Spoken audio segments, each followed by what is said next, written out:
Hey everybody, Dr. Stephie here, and today's broadcast I want to talk to you about which dream, or dreams maybe, are buried underneath the rubble of your life. Now, when I say rubble, I don't really mean like it's not valuable. Of course it's valuable. If you're a business owner like me and you're married and you have maybe a teenage kid like I have, there's a lot of things going on all the time. And they're all things that are near and dear to my heart. Almost all of them anyway, right? However, what dreams do you have that maybe have been sitting there for 1, 2, 3, even 4 decades? Well, I just got back from trekking in Nepal and I went to the Annapurna base camp at 4,130 meters. And, that dream had been sitting there for nearly 4 decades, I'm afraid to say. And how does that happen? I mean, I've done a really lot of cool things in between, and I've built a business. I got married. We have a almost 15-year-old son, and I wouldn't give up any of this. I don't know about you, but you may find yourself in a similar situation. I just want to share with you real quick a couple pictures, and then we'll talk about what does it take to unearth, first of all, those dreams, and what does it, secondly, take to actually make it a reality. So let me see if I can share this. Percent. All right.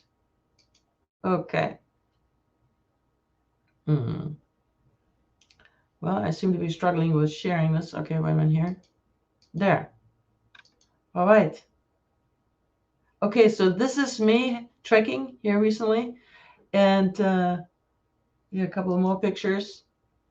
Look at those mountains. These are the Himalayas, and the dream to go there for me started at the age around 17 or so, when I got into rock climbing and then mountaineering, and then there was Reinhold Messner who like climbed one 8,000-meter mountain after another, even without oxygen, like starting I think with Everest and then others. And here is myself with my two friends, a Nepalese friend of mine, Deepak, who I know through Toastmasters, and his awesome brother Dee Walker, who still lives in Nepal. And both of them have been just incredible, incredible friends and hiking mates, etc.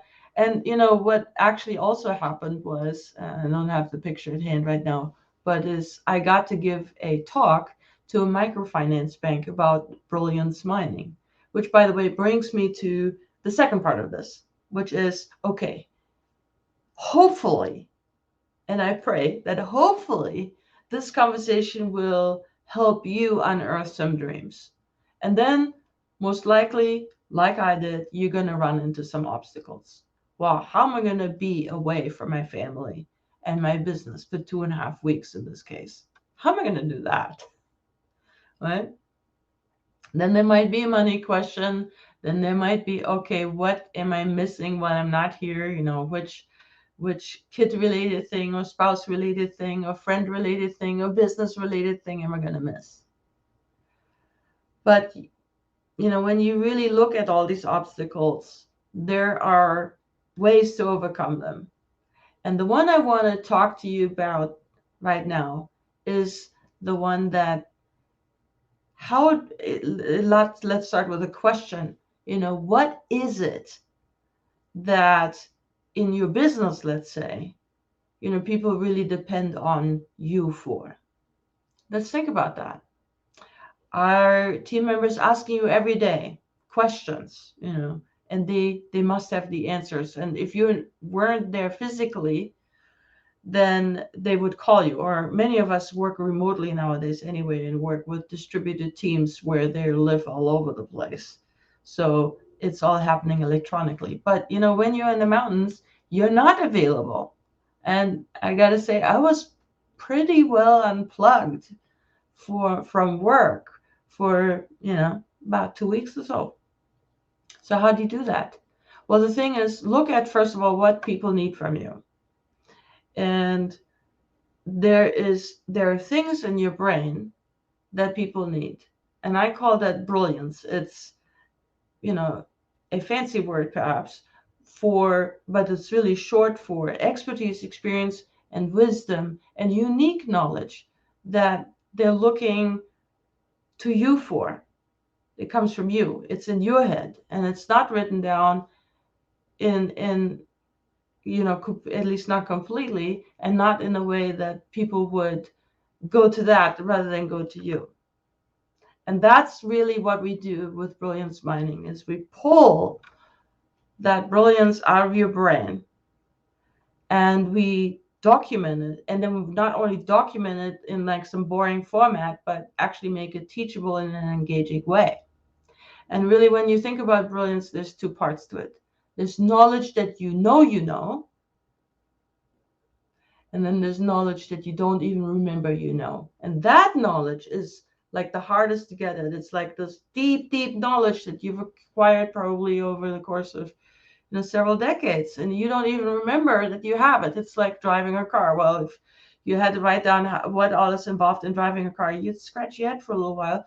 But what I'm talking about is even more complicated than that. It comes from other things that you have encountered, all these different situations you've learned from. And often we learn more from the things that go wrong than from the things that go right. And so what happens with this knowledge that we're not aware of, I call it unconscious competence, it bubbles to the surface when we need it. And so I've developed some methodologies for how to get at that. And that's what I do. I teach it and I do it with people. So anyway, I want to finish up this broadcast, not make it too long, but I want to end on an invitation, actually two. The first one is, think about what is a dream that is buried under, as I said, the rubble of your everyday life. And by rubble, I mean all the exciting things that are going on all the time that you embrace and love in your life. You abstracted them to your life, but there's underneath some things that you probably have put on the back burner. And whether that's trekking to Nepal, or maybe coming up with a new innovation, or writing a book, or whatever that may be, those are all sort of in the same category, of dreams that are on the back burner. So that's one. Identify that dream. And secondly, I'd like to invite you to my next Q&A, where we talk about, how can you get at that knowledge and pull that out of your brain. And so that way you can leave for a while to make those things a reality without things collapsing behind you, without you feeling guilty, without invoking, frustration in other people. So, and next time I might show you a few more pictures of Nepal, because I tell you what, that was awesome. It was worth every effort to make that happen. That's what I gotta tell you. All right. Namaste.